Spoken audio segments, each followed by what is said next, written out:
Jamais je n'aurais imaginé que ma vie pourrait basculer complètement en une seule matinée. C'était un samedi, et je rangeais l'armoire de ma chambre, quand ma belle-mère, Catherine, est arrivée sans prévenir. Elle m'a dit qu'elle voulait m'aider à trier quelques vieilles boîtes. Je n'y ai pas prêté plus d'attention que ça. Je l'avais toujours considérée comme une personne de confiance, presque une seconde mère pour moi.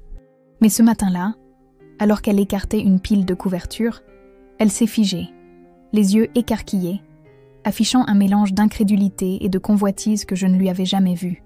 Sous les couvertures se trouvait une boîte en carton tout à fait ordinaire. Je savais parfaitement ce qu'elle contenait. 120 000 € en espèces, maintenus par des élastiques. Mon frère Alexandre me les avait laissés à peine 2 jours auparavant, en me faisant jurer de garder le secret. Il m'avait expliqué que c'était une preuve dans une affaire de corruption sur laquelle il enquêtait, sans vouloir me donner plus de détails. Sur le moment, je ne l'ai pas questionné. Je pensais faire quelque chose de noble en gardant cet argent en sécurité. Catherine s'est tournée vers moi, la voix tremblante. « Sophie, pourquoi as-tu autant d'argent caché à la maison ?» J'ai hésité, ne sachant que dire. Je lui ai répondu que ce n'était pas à moi, mais je n'ai pas mentionné mon frère. Je pensais qu'elle laisserait tomber, mais au lieu de ça, elle a hoché la tête, son expression devenant soudainement indéchiffrable. Avec le recul, j'aurais dû comprendre à ce moment-là que quelque chose avait changé en elle. Nous avons continué à ranger comme si de rien n'était. Catherine a même suggéré que nous préparions un café, et moi, naïve, j'ai accepté. Pendant que nous étions dans la cuisine, elle m'a parlé des problèmes financiers qu'elle avait depuis que mon beau-père, Antoine, avait perdu son travail dans le BTP il y a presque 1 an. Ce n'était pas la première fois qu'elle mentionnait leurs difficultés, mais ce matin-là, elle semblait plus inquiète que jamais. « Julien et toi, vous avez de la chance », dit-elle en parlant de mon mari, son fils. « Tous les deux avec des emplois stables, sans grosses dettes. Nous, en revanche… » Je leur ai proposé de les aider comme nous l'avions fait d'autres fois, mais elle a secoué la tête et a rapidement changé de sujet. Elle a commencé à parler de l'anniversaire de ma nièce Valérie, qui approchait, et de la fête qu'ils organisaient dans le restaurant de mon beau-frère à Marseille. Tout semblait normal. Quand nous avons fini de ranger, Catherine a dit qu'elle se sentait un peu étourdie. Je lui ai suggéré de se reposer un peu avant de reprendre la route pour rentrer chez elle, en banlieue parisienne. Elle a accepté mon offre immédiatement, ce qui, là non plus, ne m'a pas paru étrange sur le moment. Ce soir-là, quand Julien est rentré de l'hôpital où il travaille comme médecin, je lui ai dit que sa mère était restée dormir dans la chambre d'amis. Il a semblé surpris, mais n'a pas dit grand-chose. « Elle va bien ? Dernièrement, elle a l'air soucieuse », a-t-il commenté pendant que nous dînions. « Elle a mentionné des problèmes d'argent comme d'habitude », ai-je répondu, sans y attacher d'importance. Je ne lui ai pas parlé de la boîte ni de la réaction de sa mère en la voyant. Une partie de moi voulait protéger le secret d'Alexandre. Une autre, je suppose, sentait déjà que quelque chose n'allait pas. Cette nuit-là, j'ai mal dormi, agitée par des rêves confus de poursuite et d'argent se transformant en cendres entre mes mains. Je me suis réveillée plusieurs fois en sursaut, avec l'impression que quelqu'un bougeait dans l'appartement. J'ai mis ça sur le compte de la présence inhabituelle de Catherine. Julien, habitué aux gardes de nuit, dormait profondément à côté de moi. Au lever du jour, j'ai entendu le bruit de tiroirs qui s'ouvraient et se fermaient. Je me suis levée en pensant que Catherine cherchait quelque chose dans la cuisine, mais quand j'y suis arrivée, il n'y avait personne. Tout était silencieux. J'ai regardé par la fenêtre et j'ai vu qu'il commençait à pleuvoir. Une de ces pluies fines de début d'automne qui transforment Paris en une ville mélancolique. J'ai préparé du café et j'ai attendu. L'horloge de la cuisine indiquait 7h30 quand j'ai décidé de vérifier si Catherine était déjà réveillée. Je me suis dirigée vers la chambre d'amis et j'ai frappé doucement à la porte. Personne n'a répondu. J'ai ouvert lentement et j'ai trouvé le lit parfaitement fait, comme si personne n'y avait dormi. Sa petite valise de week-end n'était plus là. « Catherine ?» ai-je appelé en parcourant l'appartement. Rien. Peut-être était-elle partie tôt pour éviter les embouteillages, ai-je pensé. J'ai cherché mon téléphone pour l'appeler, et c'est là qu'un frisson m'a parcouru. Quelque chose m'a poussé à vérifier l'armoire, même si j'essayais de me convaincre que j'étais paranoïaque. La boîte était toujours à sa place, sous les couvertures.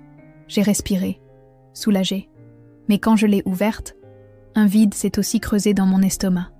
Elle était complètement vide. Pas un seul billet, Il ne restait que les élastiques, disposés soigneusement comme pour me rappeler mon échec. Je me suis laissée tomber sur le sol, incapable de croire ce qui se passait. Catherine, ma belle-mère, la femme qui m'avait accueillie dans sa famille à bras ouverts, qui m'avait appris les recettes préférées de Julien, qui avait pleuré avec moi quand nous avions perdu notre première grossesse. Cette même femme venait de me voler. Non, pas moi. Elle avait volé Alexandre, la police. Et d'après le peu que mon frère m'avait dit, cet argent était une preuve cruciale dans une affaire importante. Qu'allait-il se passer maintenant? Comment allais-je le lui expliquer? Et à Julien? Comment dire à son mari que sa propre mère est une voleuse? J'ai essayé de l'appeler, encore et encore. Le téléphone sonnait, mais personne ne répondait. J'ai envoyé des messages de plus en plus désespérés. Rien. C'était comme si elle s'était volatilisée avec les 120 000 €. La pluie redoublait dehors, frappant contre les fenêtres. Julien dormait toujours, ignorant tout. J'avais quelques heures avant qu'il ne se réveille, avant que le monde que nous connaissions ne s'effondre complètement. Je devais trouver Catherine avant qu'il ne soit trop tard. Je me suis habillée à la hâte et j'ai quitté l'appartement sans réveiller Julien. Je suis descendue au garage et j'ai découvert que la voiture de Catherine n'était plus là. La pluie tombait à verse quand j'ai démarré ma Peugeot 308 et que je me suis lancée dans les rues de Paris, qui commençaient à s'éveiller en ce dimanche matin. Je ne savais pas exactement où aller. J'ai d'abord pensé à me rendre directement chez mes beaux-parents à Versailles, mais je me suis ensuite souvenue de quelque chose que Catherine avait mentionné la veille à propos d'une visite à sa sœur à Chartres. Et si elle s'était enfuie là-bas? J'ai pris l'autoroute A10 et j'ai conduit à toute vitesse, dépassant les limitations, le cœur battant si fort que je pouvais presque l'entendre par-dessus le bruit du moteur. Pendant le trajet, j'ai appelé Alexandre. Il n'a pas répondu. Je lui ai laissé un message vague, lui demandant de m'appeler d'urgence. Je n'osais pas lui expliquer au téléphone ce qui s'était passé. Ensuite, contre toute logique, j'ai appelé tante Pascale, la sœur de Catherine. J'ai essayé de paraître détachée en lui demandant si elle avait vu ma belle-mère. Elle m'a dit qu'elle ne lui avait pas parlé depuis des semaines. « Il s'est passé quelque chose, Sophie ?» a-t-elle demandé avec inquiétude. « Non, rien de grave. » Ai-je menti? C'est juste qu'elle est partie tôt de la maison et a oublié ses médicaments pour la tension. J'ai raccroché en me sentant horriblement mal d'avoir menti. Mais que pouvais-je faire d'autre? Je ne pouvais raconter à personne ce qui se passait. Pas encore. En arrivant à Chartres, je me suis dirigée directement chez Pascal. C'était une petite maison dans le centre historique, avec vue sur la cathédrale.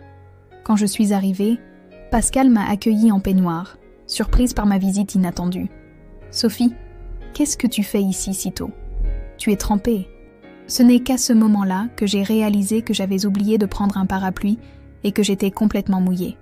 Pascal m'a fait entrer et m'a offert une serviette et un café chaud. Je me suis assise dans sa cuisine, tremblant non seulement de froid, mais aussi de peur. « Catherine n'est pas là, n'est-ce pas ?» ai-je finalement demandé. Pascal a secoué la tête, me regardant avec une inquiétude croissante. « Sophie, dis-moi ce qui se passe vraiment. » Je n'ai pas pu retenir mes larmes. Je lui ai raconté une version édulcorée de l'histoire, que Catherine avait pris de l'argent qui ne lui appartenait pas et avait disparu. Je n'ai mentionné ni le montant, ni que c'était une preuve pour la police. Pascal est devenu blême. « Ça ne peut pas être vrai », a-t-elle murmuré. Catherine a ses défauts, mais ce n'est pas une voleuse.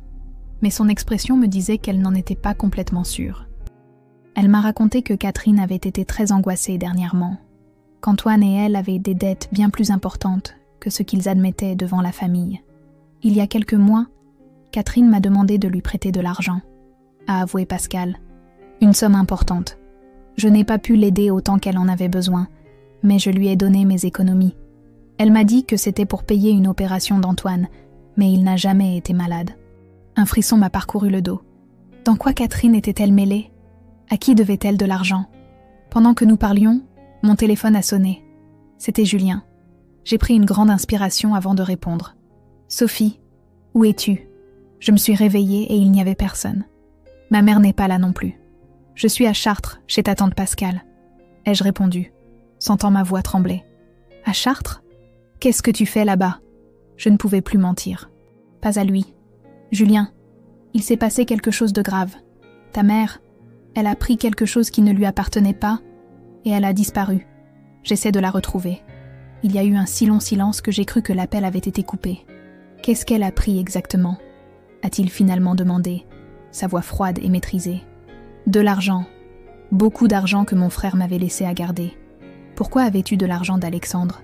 J'ai fermé les yeux. C'était la partie la plus difficile. C'est une preuve dans une affaire.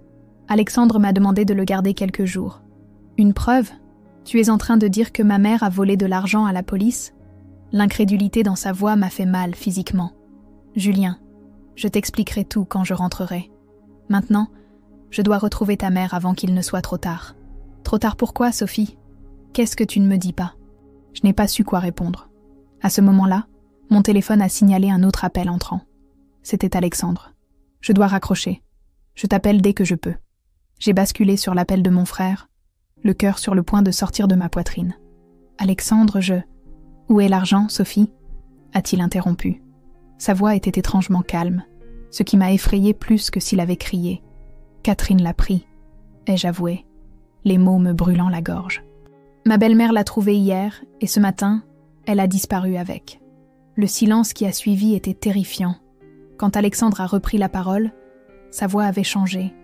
Elle semblait épuisée, vaincue. As-tu la moindre idée de ce que tu as fait ? Alors que je retournais vers Paris, les mots d'Alexandre résonnaient dans ma tête. Il m'avait expliqué que l'argent n'était pas seulement une preuve. C'était un paiement qui devait être remis le soir même à un informateur. Un informateur qui travaillait pour des gens très dangereux. Si l'argent n'apparaissait pas, les conséquences seraient dévastatrices. Non seulement pour l'enquête, mais pour nos vies. J'ai appelé tous les contacts que j'avais en commun avec Catherine. Personne ne l'avait vue. Julien m'a envoyé un message disant qu'il était en route pour la maison de ses parents, pour parler à Antoine. Il m'a demandé de le rejoindre là-bas. La maison de mes beaux-parents se trouvait dans un quartier résidentiel tranquille de Versailles. Quand je suis arrivée, la voiture de Julien était déjà garée devant l'entrée. La pluie avait cessé, mais le ciel restait gris et menaçant. J'ai pris une grande inspiration avant d'entrer. Antoine a ouvert la porte. Il semblait confus, comme s'il ne comprenait pas pourquoi nous étions là un dimanche matin. « Catherine n'est pas ici ?» ai-je demandé, bien que je connaisse déjà la réponse. « Je ne l'ai pas vue depuis hier », a-t-il répondu en nous faisant entrer. « Elle a dit qu'elle restait chez vous. » Julien et moi avons échangé un regard. Antoine n'avait aucune idée de ce qui se passait. Dans le salon, Julien s'est assis en face de son père et lui a raconté une version simplifiée des faits. Que Catherine avait pris de l'argent qui ne lui appartenait pas et avait disparu. Antoine a pâli, secouant la tête à plusieurs reprises. « C'est impossible », a-t-il murmuré. « Catherine ne ferait jamais une chose pareille. » Mais pendant que nous parlions, j'ai remarqué qu'il évitait de me regarder dans les yeux, comme s'il en savait plus qu'il ne le disait. Julien s'en est également rendu compte. « Papa, si tu sais quelque chose, tu dois nous le dire.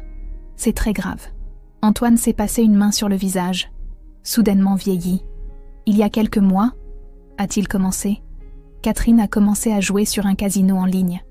Au début, c'était de petites sommes, mais ensuite, les dettes ont augmenté. Mon estomac s'est noué. Julien est devenu livide. « Combien doit-elle » a-t-il demandé. « La dernière fois qu'elle me l'a dit, environ 80 000 €, a avoué Antoine, la voix brisée. Nous avons hypothéqué la maison, vendu l'appartement de la côte, mais ça n'a pas suffi. Et puis les menaces ont commencé. « Des menaces ?» me suis-je exclamé, sentant la peur se transformer en panique. Des gens dangereux, des prêteurs sur gage. Ils lui ont donné un ultimatum, ou elle payait cette semaine, ou il y aurait des conséquences. Soudain, tout s'est éclairci. Catherine n'avait pas volé l'argent par cupidité. Elle l'avait fait par désespoir, par peur. Mon téléphone a sonné. C'était un numéro inconnu. J'ai répondu, m'écartant un peu. « Sophie ?» La voix de Catherine était méconnaissable, brisée par les sanglots. « Je suis tellement désolée. Catherine, où es-tu ? Tu dois rendre cet argent. Tu ne sais pas dans quoi tu t'es fourrée. C'est déjà trop tard, » a-t-elle sangloté. « Je l'ai déjà remis. Tout. » J'ai senti le monde s'arrêter autour de moi. « À qui ? À qui l'as-tu donné ? » À eux, aux gens à qui je devais de l'argent. Ils ont dit qu'ils me tueraient si je ne payais pas. L'appel a été brusquement coupé. J'ai essayé de recomposer le numéro, mais le téléphone était éteint ou hors de portée. Je suis restée là, au milieu du salon de mes beaux-parents, le téléphone à la main, sentant tout mon monde s'effondrer. Julien me fixait, attendant une explication. Antoine pleurait en silence. Et quelque part, Catherine fuyait un danger pour se jeter dans un autre bien pire. J'ai raconté à Julien la conversation avec Catherine. Son visage s'est transformé pendant que je parlais, passant de l'incrédulité à la peur, puis à une détermination que je lui avais rarement vue. « Il faut la trouver », a-t-il dit en se levant. « Si ce que tu dis est vrai, elle est en grand danger. Antoine nous a donné les noms de quelques endroits où Catherine avait l'habitude d'aller quand elle avait besoin d'être seule. Un petit hôtel à Fontainebleau, où ils avaient passé leur lune de miel, la maison d'une amie à Giverny, et même un monastère en Bourgogne, où elle avait fait des retraites spirituelles par le passé. C'était une liste courte, mais au moins, ça nous donnait un point de départ. Avant de partir, j'ai de nouveau appelé Alexandre. Je devais lui faire comprendre la situation, l'aider à trouver une solution. Quand il a répondu, sa voix était tendue, comme s'il était entouré de gens et ne pouvait pas parler librement. « As-tu récupéré l'argent » a-t-il demandé directement. « Non » ai-je répondu, sentant un nœud dans ma gorge. Catherine l'a utilisé pour payer une dette. Elle était menacée, Alexandre. Elle craignait pour sa vie. Il y eut un long et lourd silence. « Écoute-moi bien, Sophie » a-t-il finalement dit. Cet argent n'était pas seulement une preuve. C'était un paiement destiné à un informateur qui a tout risqué pour infiltrer une organisation de trafic de drogue. S'il ne reçoit pas cet argent ce soir, sa couverture sera grillée. Et ce n'est pas tout. Les gens pour qui il travaille supposeront qu'il les a trahis. Les implications de ces paroles m'ont frappé comme un coup de poing. Il ne s'agissait pas seulement d'une affaire qui pouvait tomber à l'eau, il s'agissait de vies humaines en danger. « Que peut-on faire » ai-je demandé, le désespoir tintant ma voix. « Retrouver ta belle-mère et récupérer jusqu'au dernier euro » a-t-il répondu sèchement. « Tu as jusqu'à 10 heures ce soir. Après, les choses vont devenir très moches pour nous tous. » Julien m'observait pendant que je parlais, essayant de déchiffrer la conversation à travers mes expressions. Quand j'ai raccroché, il m'a regardé, attendant. Qu'est-ce qu'il a dit ? Je lui ai expliqué la situation du mieux que je pouvais, en omettant certains détails sur la dangerosité des personnes impliquées.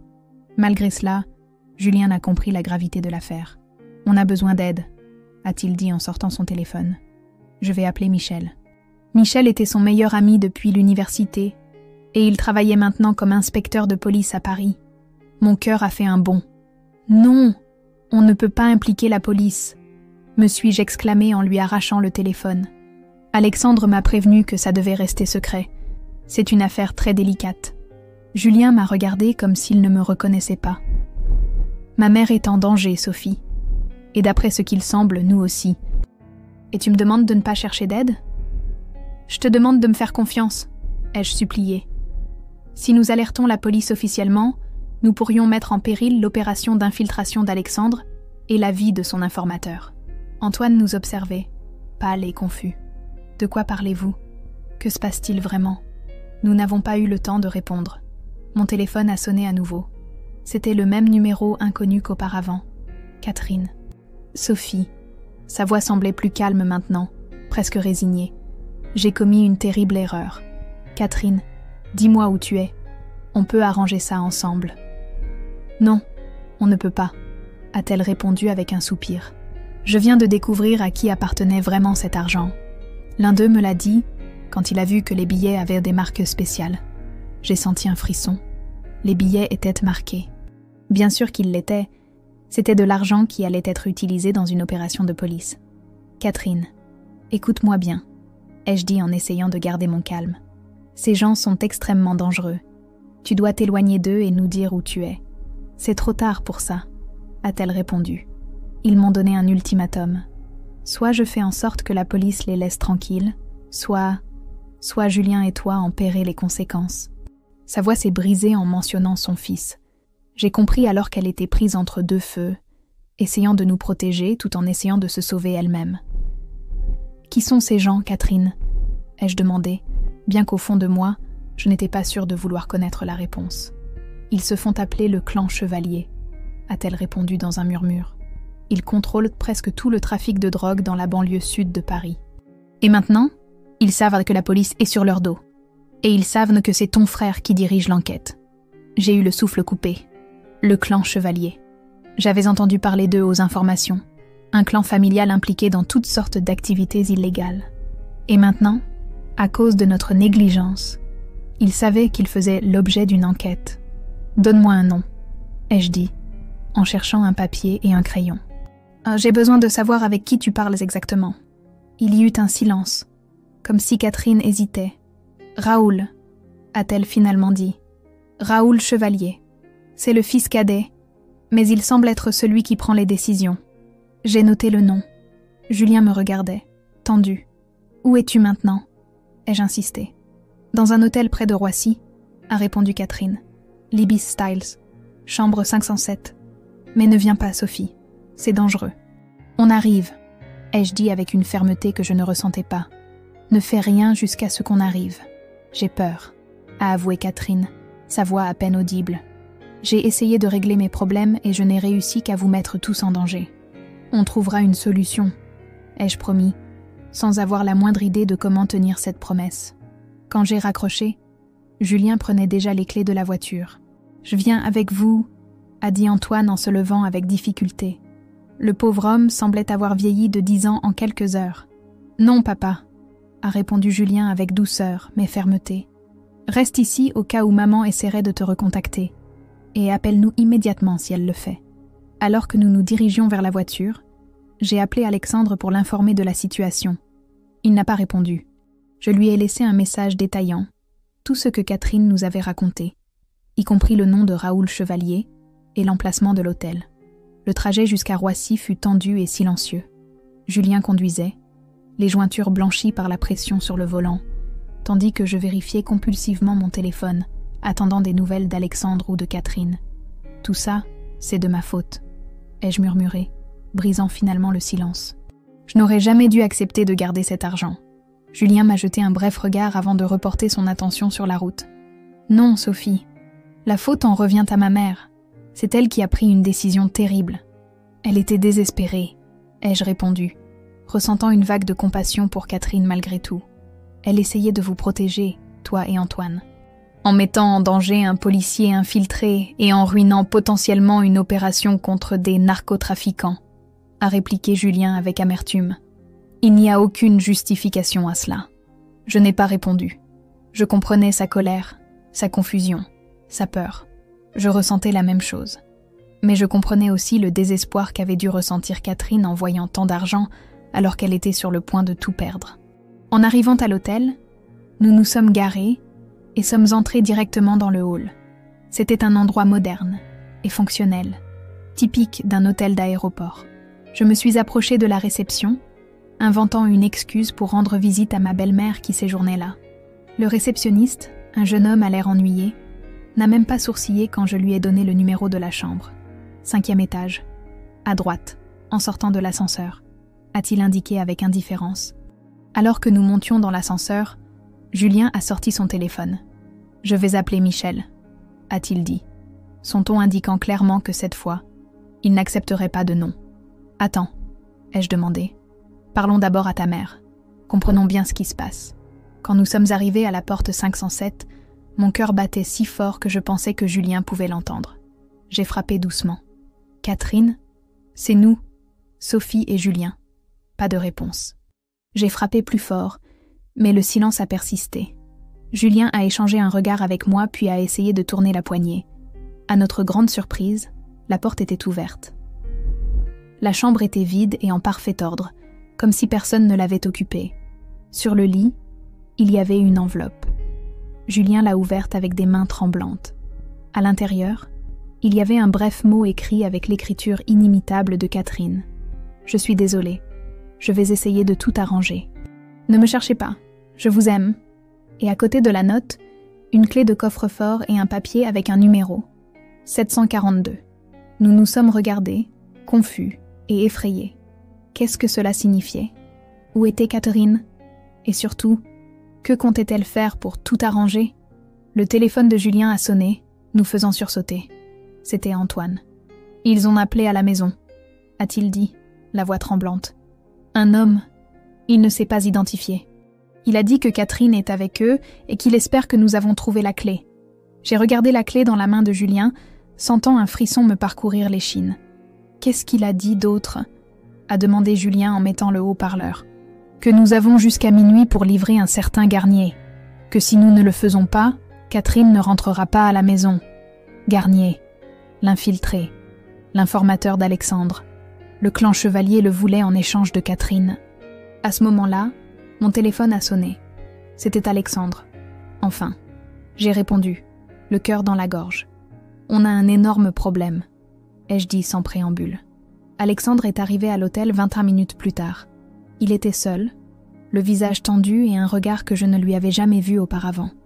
Nous nous sommes réunis dans le bar de l'hôtel, un endroit discret et presque vide à cette heure du dimanche. C'est une catastrophe, a-t-il dit sans détour, après avoir écouté notre explication complète. Le clan Chevalier est beaucoup plus dangereux que vous ne l'imaginez.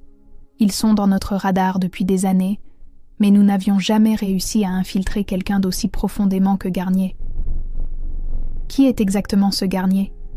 a demandé Julien, qui restait étrangement calme, comme il le fait souvent dans les situations d'urgence à l'hôpital. Alexandre a hésité avant de répondre. Son vrai nom est Jean Lefebvre. C'est l'un de nos meilleurs agents.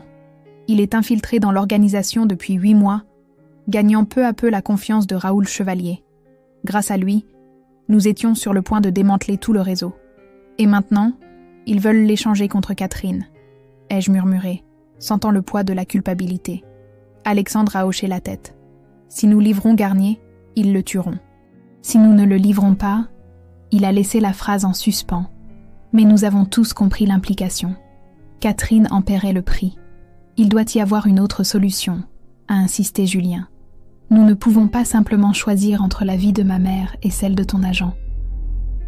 Je suis d'accord, a répondu Alexandre en se frottant les yeux de fatigue. C'est pourquoi nous devons savoir ce qu'il y a dans ce coffre-fort. Il est possible que Catherine nous ait laissé quelque chose d'important. Nous avons regardé la clé que nous avions trouvée. Elle était petite, métallique, avec le numéro 742 gravé dessus. De quelle banque peut-elle être ? Ai-je demandé. Ce n'est pas une banque, a répondu Alexandre après l'avoir examinée. C'est une consigne, probablement de la gare de Lyon ou de Montparnasse. Julien s'est levé immédiatement. Allons vérifier. Alors que nous nous dirigions vers la sortie, mon téléphone a de nouveau sonné. Numéro inconnu. J'ai répondu le cœur battant. Madame Girard, a dit une voix masculine que je ne reconnaissais pas. Son ton était poli, presque cordial, ce qui le rendait encore plus inquiétant. J'espère que vous avez trouvé mon petit cadeau. Qui êtes-vous ? Ai-je demandé, bien que je m'en doutais déjà. Mon nom n'a pas d'importance. Ce qui importe, c'est que j'ai votre belle-mère comme invitée et qu'il ne tient qu'à vous que son séjour soit bref et agréable, ou permanent. Un frisson m'a parcouru le dos. Alexandre m'a fait un geste, me demandant de mettre le haut-parleur. Nous voulons lui parler, ai-je exigé. Savoir qu'elle va bien. Il y eut un bref silence, puis la voix tremblante de Catherine. Sophie, Julien, je vais bien. S'il vous plaît, faites ce qu'il vous demande. Et dites à Antoine que je suis vraiment désolée. La voix masculine a repris le contrôle. Comme vous pouvez le constater, madame est en parfaite santé, pour l'instant. Que voulez-vous exactement ? A demandé Alexandre, intervenant. Ah, le fameux inspecteur Girard, a répondu l'homme avec une surprise feinte. C'est un honneur de vous parler. Ce que je veux est très simple. Garnier, l'homme que vous avez infiltré dans mon organisation. En échange, votre chère parente rentrera saine et sauve. Nous avons besoin de temps, a dit Alexandre. Ce n'est pas quelque chose qui peut s'organiser en quelques heures. Vous avez jusqu'à minuit, a répondu l'homme sèchement. Et pour vous prouver que je suis sérieux. Nous avons entendu un cri étouffé de Catherine, suivi d'un silence qui m'a glacé le sang. « Catherine !» a crié Julien en m'arrachant le téléphone. « Si vous faites du mal à ma mère, je vous jure que... » « Surveillez vos paroles, docteur Moreau, » l'interrompit l'homme. « Votre mère vient de recevoir une petite leçon sur les conséquences de me voler. La prochaine sera bien pire. Minuit. Garnier. Ou dites-lui adieu. » L'appel s'est terminé. Julien est resté à regarder le téléphone, pâle et tremblant. « Ils l'ont blessé, » a-t-il murmuré. « Ils ont blessé ma mère. » Naka. Alexandre nous a rapidement conduits à sa voiture. Une Peugeot 508 noire banalisée. « D'abord la consigne, » a-t-il dit en démarrant. « On doit savoir ce qu'il y a dedans. »« Et après ?» a demandé Julien, sa voix un mélange de peur et de fureur. « Après, » a répondu Alexandre, « on va monter une opération. On ne livrera pas Garnier, mais on ne laissera pas non plus Catherine mourir. » Pendant que nous nous dirigions vers la gare de Lyon, j'ai appelé Antoine pour le tenir au courant, en omettant la partie où ils avaient blessé Catherine. Le pauvre homme était déjà assez anéanti. La gare de Lyon grouillait d'activité, même un dimanche. Nous nous sommes dirigés directement vers la zone des consignes automatiques. La clé correspondait parfaitement à la numéro 742. À l'intérieur, il y avait un téléphone portable prépayé et une clé USB. Il y avait aussi une enveloppe avec 10 000 € en espèces et une note écrite à la hâte. C'est tout ce que j'ai pu sauver. Le reste, ils l'ont gardé. Dans le téléphone, il y a des preuves. Pardonnez-moi. Catherine. Alexandre a pris le téléphone et la clé USB. Allons dans un endroit plus calme pour vérifier ça. Nous avons trouvé un café voisin, presque vide à cette heure. Pendant qu'Alexandre examinait le contenu du téléphone, Julien et moi attendions en silence, rongés par l'anxiété. « Incroyable !» a murmuré Alexandre après quelques minutes. « Ta mère a réussi à enregistrer des conversations avec les chevaliers.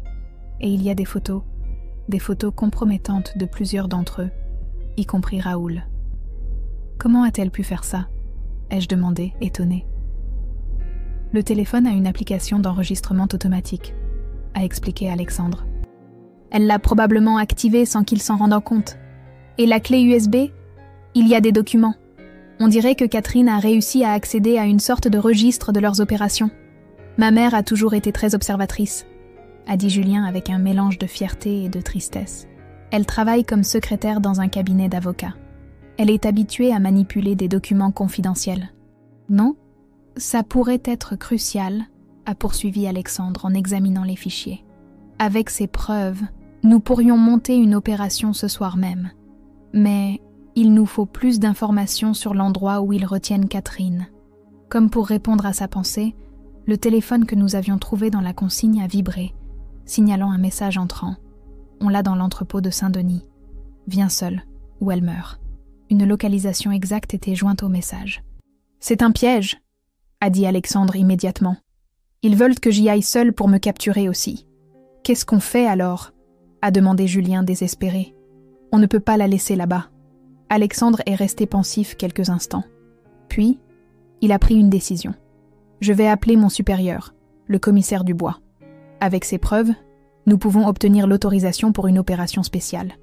Mais nous devrons agir avec une extrême prudence. » Pendant qu'Alexandre passait son appel, Julien m'a regardé avec un mélange de peur et de détermination. « Si quelque chose arrive à ma mère, » a-t-il commencé. « Ne pense pas comme ça, » l'ai-je interrompu en lui prenant la main. « On la retrouvera. Tout ira bien. » Mais je ne croyais pas moi-même à mes propres paroles. La situation était devenue trop compliquée, et nous avions peu de temps. Alexandre est revenu après une conversation téléphonique brève mais intense. « On a le feu vert, » a-t-il annoncé. « Le commissaire est en train de rassembler une équipe d'intervention. Mais il y a un problème. Ils veulent qu'on collabore. »« Collaborer ?» a demandé Julien. « Comment ? Ils ont besoin que quelqu'un s'approche de l'entrepôt, comme pour négocier. Quelqu'un que les chevaliers ne connaissent pas comme policier. Ils m'ont tous les deux regardé. J'ai senti le sol se dérober sous mes pieds. « Moi » ai-je murmuré. « Tu veux que j'y aille ?» Alexandre a hoché lentement la tête. « Tu serais l'appât parfait. Tu entrerais en tant que négociatrice pendant que l'équipe tactique se positionne. Tu porterais un micro caché et un traceur. »« Non !» s'est exclamé Julien. « C'est trop dangereux. Ces hommes ont déjà blessé ma mère. Que feraient-ils à Sophie ? Ils ne lui feront rien s'ils croient qu'elle peut les mener à Garnier, » a répondu Alexandre. « C'est notre meilleure chance. » Je suis restée silencieuse, pesant la situation. D'un côté, la peur me paralysait. De l'autre, je ressentais une responsabilité écrasante. Tout avait commencé parce que j'avais accepté de garder cet argent. D'une manière ou d'une autre, je devais aider à résoudre ce problème. « Je le ferai », ai-je finalement dit. Julien m'a regardée, horrifiée. « Sophie, tu ne peux pas être sérieuse. »« C'est le seul moyen, Julien, » ai-je répondu, en essayant de paraître plus courageuse que je ne l'étais. « Ta mère était là-bas par ma faute. Je dois aider à la sauver. » Alexandre a semblé soulagé. « L'équipe tactique sera à proximité à tout moment. Nous ne te laisserons pas seule une seule seconde. »« Quel est le plan exactement ?» ai-je demandé, sentant mon cœur battre la chamade. Tu te feras passer pour une intermédiaire. Tu diras que tu es venu négocier les termes de la livraison de Garnier. Ton objectif est de gagner du temps et de confirmer que Catherine est en vie. Pendant ce temps, l'équipe tactique encerclera l'entrepôt. Et s'ils découvrent que c'est un piège ? A demandé Julien, toujours opposé à l'idée. Ils ne le découvriront pas, a répondu Alexandre avec plus de confiance qu'il n'en ressentait probablement. Pas si on s'y prend bien. J'ai regardé l'horloge. Il était 17 heures. Nous avions 7 heures jusqu'à minuit. 7 heures pour préparer une opération de sauvetage contre certains des criminels les plus dangereux de Paris. Allons-y, a dit Alexandre en se levant. Il n'y a pas de temps à perdre. Alors que nous sortions du café, mon téléphone a vibré avec un autre message, cette fois sur mon propre mobile. Si tu veux revoir Catherine vivante, viens seule à l'entrepôt. Maintenant. Ou on commencera à te l'envoyer en morceaux. J'ai montré le message à Alexandre et Julien. Pas question, a dit mon frère immédiatement. C'est un piège évident. Si tu y vas seul, ils auront 2 otages au lieu d'1. Julien était pâle, visiblement tiraillé entre la sécurité de sa mère et la mienne. Je lui ai pris la main. On suit le plan original, ai-je dit avec une fermeté que je ne ressentais pas. Mais il faut répondre à ce message pour gagner du temps. Alexandre a hoché la tête et m'a dicté un texte qui semblait crédible, que j'avais besoin de garanties que Catherine était vivante, que je rassemblais l'argent qu'il demandait comme assurance supplémentaire et que j'arriverais dans 1 heure. Nous nous sommes rapidement dirigés vers le commissariat central de Paris, où l'opération était déjà en cours d'organisation. Le commissaire Dubois, un homme corpulent d'une 50aine d'années aux cheveux grisonnants et à l'expression sévère, nous a reçus dans son bureau. Cette opération est extrêmement délicate, a-t-il expliqué en étalant un plan de l'entrepôt de Saint-Denis sur son bureau. Les chevaliers ne sont pas des amateurs. Ce sont des professionnels du crime organisé et extrêmement violents. Pendant que le commissaire parlait, un technicien me plaçait un micro caché dans mon soutien-gorge et un traceur GPS dans le talon de ma chaussure. Julien observait tout le processus avec une expression mêlant terreur et détermination. « Et s'ils découvrent les appareils ?» a-t-il demandé. « Ils ne les découvriront pas », a répondu le technicien. « Ce sont les plus avancés que nous ayons, indétectables à moins de savoir exactement où chercher. » On m'a également donné un téléphone spécial avec un bouton de panique dissimulé. Une simple pression et l'équipe tactique interviendrait immédiatement. Ne l'utilisez qu'en cas d'extrême urgence, a prévenu Dubois. Nous préférons attendre que vous confirmiez l'emplacement exact de l'otage avant d'intervenir. Pendant que les policiers finalisaient les détails, Julien m'a emmené dans un coin isolé. « Et tu n'es pas obligé de faire ça », a-t-il murmuré, prenant mes mains dans les siennes. « On peut trouver un autre moyen. »« Il n'y a pas d'autre moyen, Julien, » ai-je répondu doucement. « Et tu ferais la même chose si tu étais à ma place. » Il a hoché lentement la tête, reconnaissant la vérité dans mes paroles. « Promets-moi de faire attention, » a-t-il dit, sa voix se brisant légèrement. « Si quelque chose t'arrivait, je reviendrai, » ai-je promis en l'embrassant brièvement. « Avec ta mère. » Alexandre s'est approché de nous. « C'est l'heure, » a-t-il annoncé. L'équipe tactique est déjà en position, encerclant l'entrepôt à distance de sécurité. Nous sommes sortis du commissariat.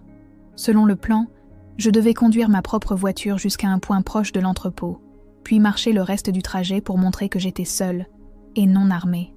L'équipe de surveillance me suivrait à distance, surveillant chacun de mes pas grâce au micro et au traceur. « Rappelle-toi, » m'a instruit Alexandre une dernière fois, « ton seul objectif est de confirmer que Catherine est vivante et de la localiser à l'intérieur de l'entrepôt.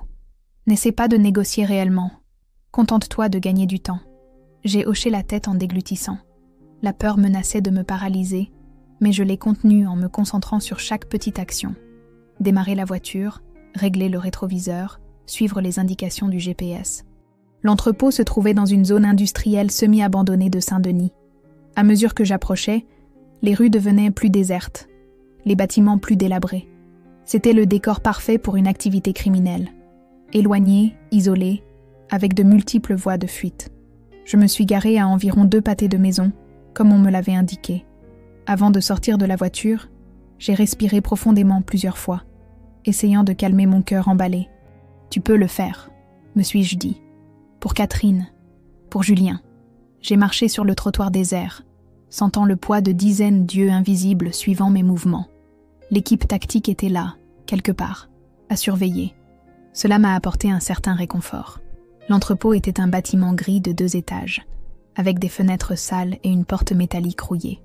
Il semblait abandonné, mais j'ai remarqué une caméra de sécurité moderne au-dessus de l'entrée, détonnant avec l'aspect décrépit du lieu. Avant que je ne puisse frapper, la porte s'est ouverte. Un jeune homme, d'une 30aine d'années, les cheveux ras et une boucle d'oreille, m'a toisé de haut en bas. « Sophie Girard ?» a-t-il demandé d'un ton neutre. J'ai hoché la tête, incapable de parler à cause du nœud dans ma gorge. « Les bras en l'air !» a-t-il ordonné, sortant un détecteur de métaux portable.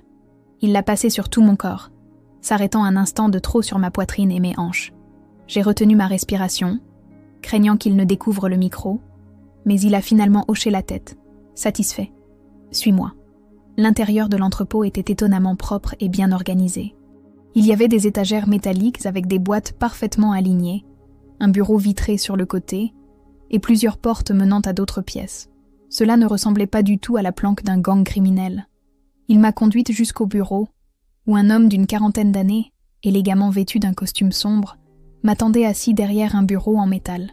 Il avait les cheveux noirs avec des tempes grisonnantes et une fine cicatrice qui lui traversait la joue gauche. « Madame Girard », a-t-il salué avec un sourire qui n'atteignait pas ses yeux. « Je suis Raoul Chevalier. Enfin, nous nous rencontrons. Où est Catherine ?»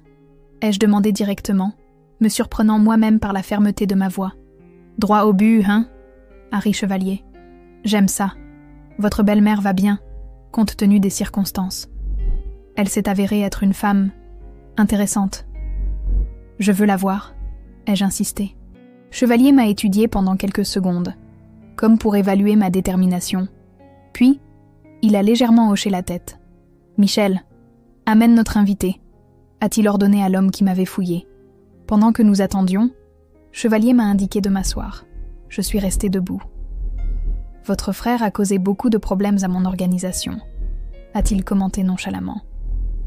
Infiltrer un agent pendant des mois, vraiment impressionnant. Ils ont presque réussi. « Je ne sais pas de quoi vous parlez », ai-je répondu en essayant de gagner du temps. « Je veux juste récupérer ma belle-mère. »« Bien sûr », a souri Chevalier. « Et moi, je veux Garnier. C'est un échange équitable. Vous ne trouvez pas ?» À ce moment-là, la porte s'est ouverte et 2 hommes sont entrés en escortant Catherine. Mon cœur a fait un bond en la voyant. Elle avait une coupure à la joue et un bleu à l'œil droit. Ses mains étaient attachées devant elle et elle marchait avec difficulté. « Catherine !» me suis-je exclamé en faisant un pas vers elle. « Pas si vite !» a prévenu Chevalier en faisant un geste à ses hommes. Catherine s'est arrêtée, me regardant avec un mélange de soulagement et d'horreur. « Sophie, tu n'aurais pas dû venir », a-t-elle dit d'une voix rauque. « C'est dangereux. »« Je ne pouvais pas te laisser ici », ai-je répondu, en essayant de lui transmettre par le regard que je n'étais pas seule, qu'il y avait un plan. « Très touchant », a interrompu Chevalier. « Maintenant, parlons affaires. Où est Garnier ?»« Je ne sais pas », ai-je répondu honnêtement. « Mon frère est en train de prendre les dispositions. Il a besoin de plus de temps. »« Le temps, c'est précisément ce que nous n'avons pas », a répliqué Chevalier, son ton se durcissant. « Mes contacts m'ont informé qu'il y a du mouvement policier dans la zone. Vous savez quelque chose à ce sujet, Madame Girard ?» Mon sang s'est glacé. Comment le savait-il ? L'équipe tactique avait-elle été découverte ? « Je ne sais pas de quoi vous parlez », ai-je répété, en essayant de garder mon calme. « Je suis venue seule, comme vous me l'avez demandé. » Chevalier a souri de nouveau, mais cette fois, il y avait quelque chose de prédateur dans son expression. « Vous savez, je vérifie toujours tout 2 fois. C'est une habitude qui m'a maintenue en vie dans ce business. Et mes hommes ont détecté plusieurs véhicules suspects dans les rues avoisinantes. Il s'est levé lentement et a contourné le bureau pour se placer en face de moi.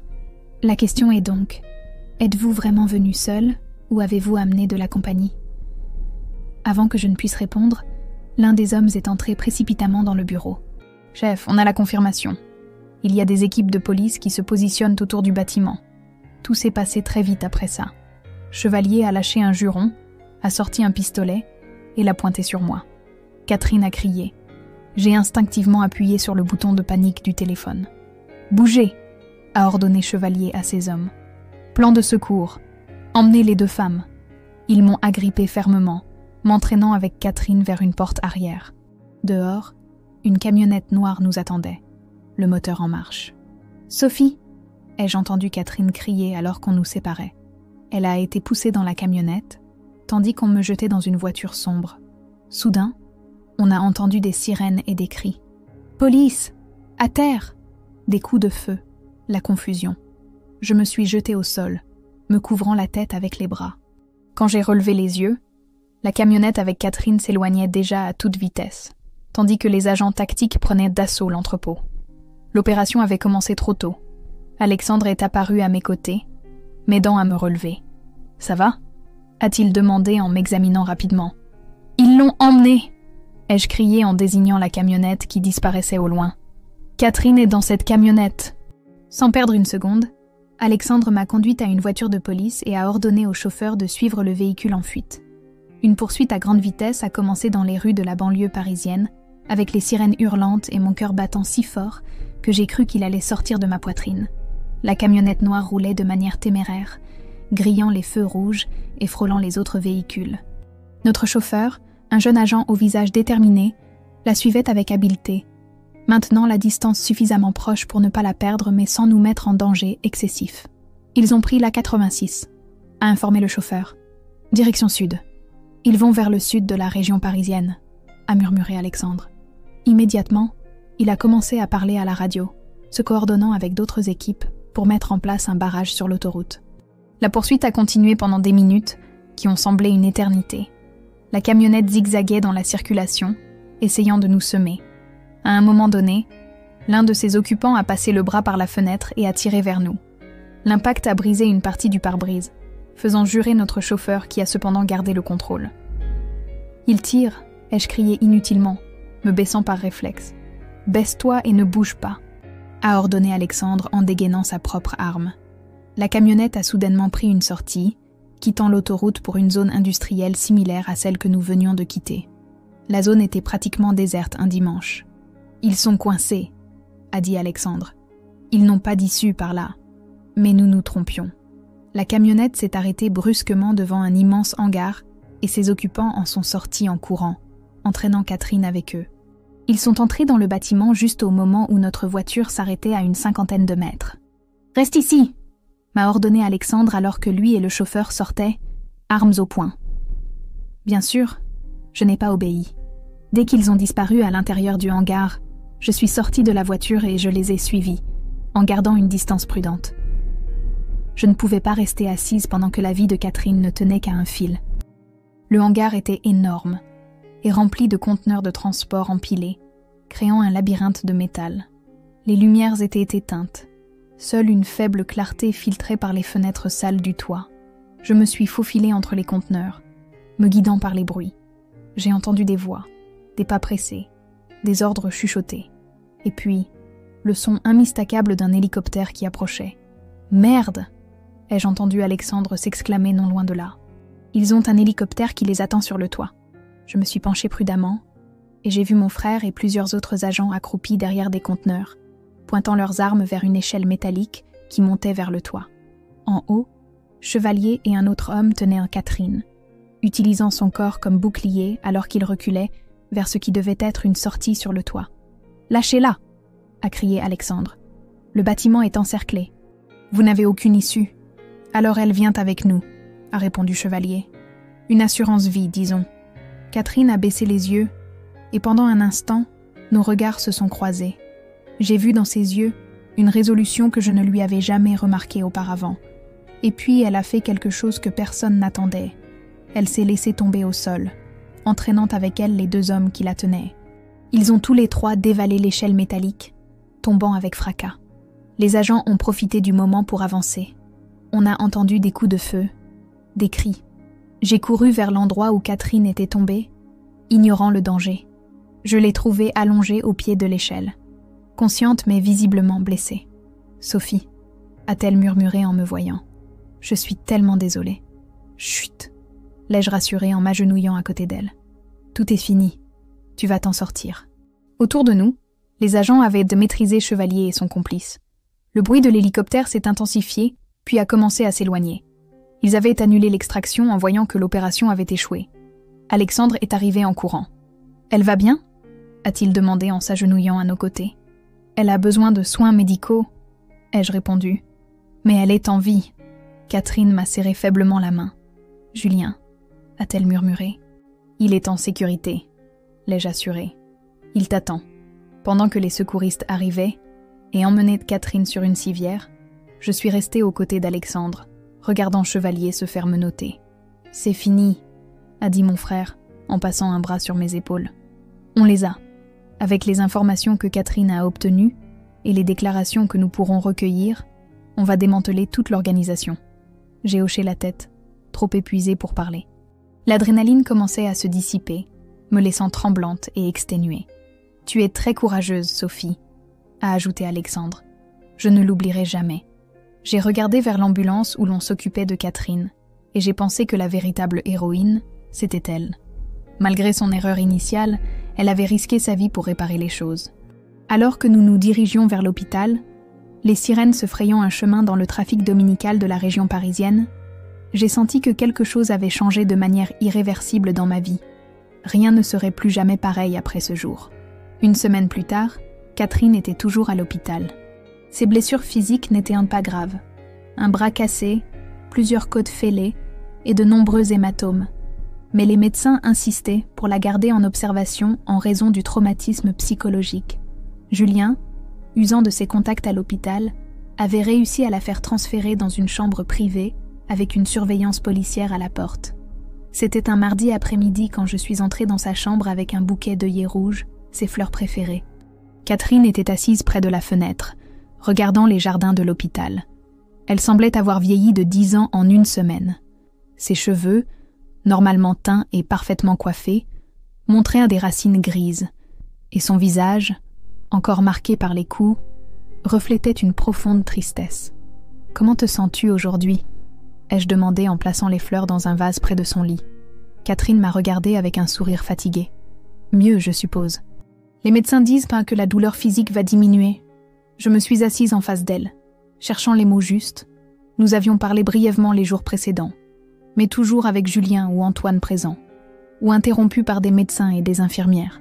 C'était la première fois que nous étions vraiment seuls depuis le sauvetage. « Catherine, Non, Sophie, m'a-t-elle interrompu doucement. C'est à moi de parler. C'est à moi de m'excuser. Elle a pris une profonde inspiration, comme pour rassembler ses forces. Ce que j'ai fait est impardonnable. J'ai volé cet argent en sachant qu'il n'était pas à moi, en sachant que je te trahissais. À ce moment-là, je ne pouvais penser qu'à mes dettes, aux menaces qu'Antoine et moi avions reçues. Je croyais que c'était la seule issue. Ses yeux se sont remplis de larmes qu'elle refusait de laisser couler. Je n'ai jamais imaginé les conséquences. Je n'ai jamais pensé que cet argent pourrait être lié à quelque chose d'aussi important, qu'il mettrait en péril une opération de police ou des vies humaines. Tu ne pouvais pas le savoir, ai-je répondu. Moi non plus. Je n'aurais pas dû accepter de garder cet argent sans poser plus de questions. Catherine a secoué la tête. Ne trouve pas d'excuses pour moi, Sophie. Ce que j'ai fait est injustifiable. Et le pire, c'est que je vous ai tous mis en danger. Toi, Julien, Alexandre, même ce pauvre homme, Garnier. J'avais appris, par Alexandre, que l'agent infiltré avait été évacué avec succès après l'arrestation de Chevalier. Sa couverture avait été compromise, mais au moins, il était en sécurité. L'important, c'est que nous soyons tous sains et saufs, ai-je dit, en lui prenant la main avec précaution pour ne pas blesser ses contusions. Et que tu as aidé à démanteler une organisation criminelle dangereuse. Catherine a souri faiblement. Quelle façon de devenir une héroïne, n'est-ce pas?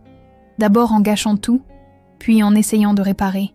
Nous sommes restées silencieuses quelques instants, chacune perdue dans ses pensées. Dehors, la vie de l'hôpital continuait.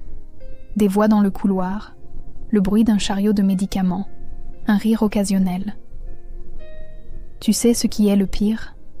a finalement dit Catherine. « C'est ce que tout a commencé à cause de mon addiction au jeu. Quelque chose que j'ai gardé secret pendant des années, même à Antoine. J'avais tellement honte. Je connaissais déjà cette partie de l'histoire.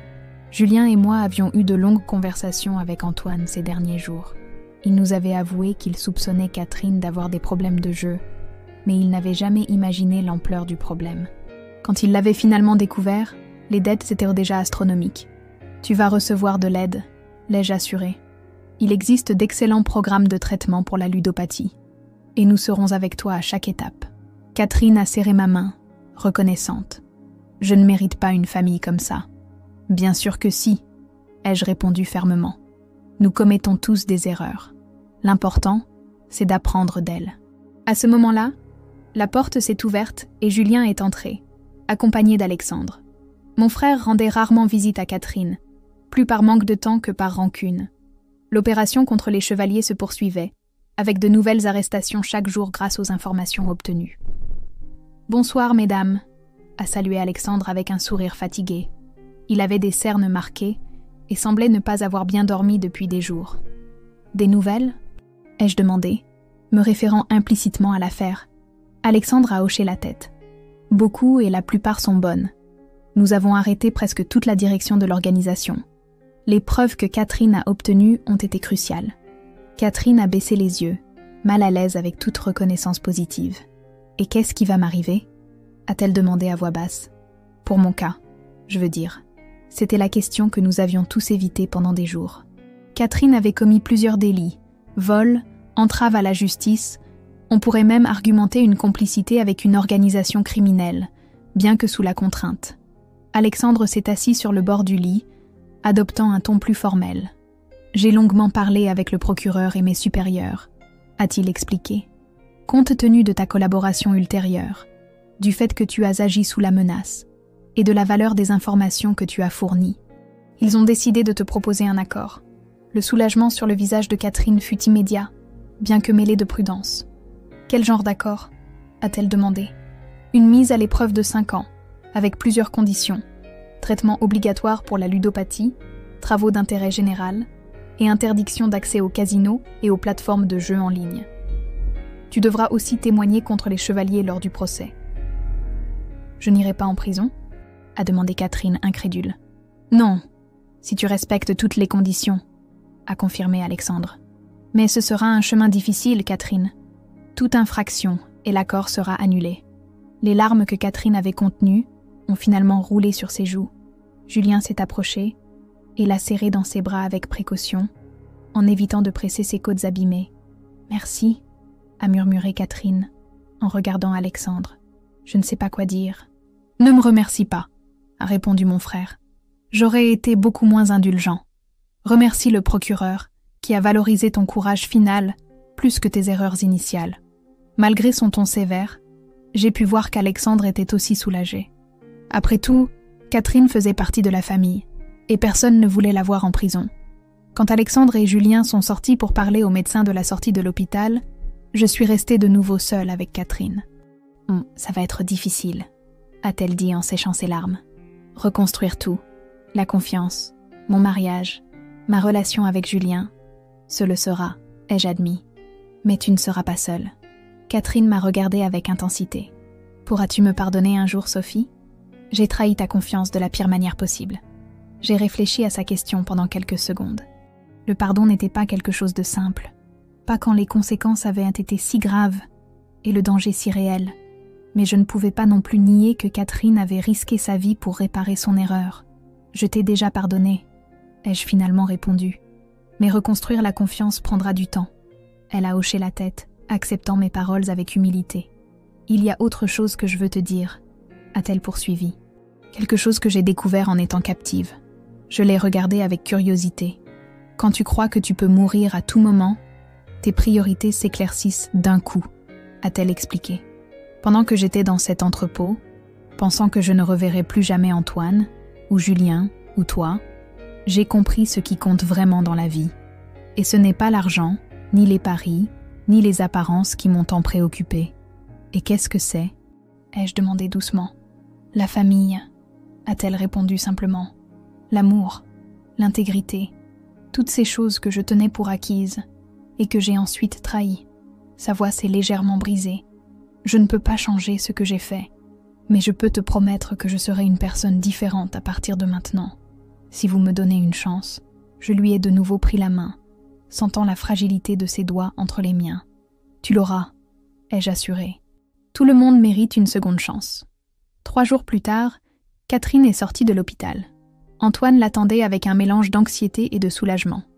Leur relation devrait également être reconstruite à partir des fondations, avec la vérité comme nouvelle base. Alors que nous les regardions quitter l'hôpital, Julien m'a serré par la taille. « Tu crois qu'ils y arriveront ?» a-t-il demandé. « À tout reconstruire après quelque chose comme ça ?»« S'ils essaient vraiment, oui, » ai-je répondu. « Ta mère est plus forte que nous le pensions. » Julien a hoché la tête, songeur. « Et nous ? On s'en sortira après tout ça ?» Je l'ai regardé dans les yeux, ces yeux que je connaissais si bien et qui avaient vu trop de douleur ces dernières semaines. « On s'en sortira mieux, » ai-je affirmé. Plus fort, plus sage, plus unis. Ce soir-là, nous avons dîné à la maison avec Alexandre. Mon frère semblait enfin plus détendu, même si je savais que l'affaire Chevalier continuerait d'occuper ses journées pendant des mois. « Au fait, » a-t-il dit alors que nous partagions une bouteille de Bordeaux, l'argent a été presque entièrement récupéré. Les 10 000 € que Catherine a cachés dans la consigne, plus ce que nous avons trouvé dans les propriétés de Chevalier. « Et l'informateur ?» ai-je demandé. « Garnier ? Ou devrais-je dire Jean Lefebvre ?» Alexandre a souri légèrement. « Il est en sécurité, dans un lieu sûr. Son témoignage sera fondamental pour le procès. » C'est étrange de penser que tout ça a commencé avec une simple boîte dans mon armoire, ai-je réfléchi. Comment une décision apparemment petite peut déclencher un tel chaos ? La vie est faite de ces décisions, a commenté Julien, et de leurs conséquences. Et de la manière dont nous répondons à ces conséquences, a ajouté Alexandre en levant son verre. Aux secondes chances. Nous avons trinqué en silence, chacun contemplant à quel point nous avions frôlé le désastre, et la chance que nous avions d'être là, ensemble, et en sécurité. Cette nuit-là, alors que Julien dormait à côté de moi, je suis restée éveillée à regarder le plafond. J'ai pensé à Catherine, affrontant ses démons intérieurs, à Antoine, apprenant à faire confiance à nouveau, à Alexandre, risquant sa vie quotidiennement pour protéger des inconnus, et j'ai pensé à moi-même, à la façon dont j'avais découvert une force que je ne savais pas posséder, à la façon dont j'étais entrée dans cet entrepôt, terrifiée mais déterminée à sauver Catherine, non seulement pour Julien, mais parce que c'était la bonne chose à faire. La vie ne serait plus jamais la même après ces heures intenses. Mais peut-être n'avait-elle pas à l'être. Peut-être pouvait-elle être meilleure, plus authentique, plus consciente de la fragilité et de la préciosité de tout ce que nous tenons pour acquis. Sur cette pensée, j'ai fermé les yeux et je me suis laissée emporter par le sommeil, sachant que le lendemain apporterait de nouveaux défis, mais aussi de nouvelles opportunités. Et que, quoi qu'il arrive, nous ne serions plus jamais les mêmes que nous étions avant que cette boîte n'apparaisse dans mon armoire.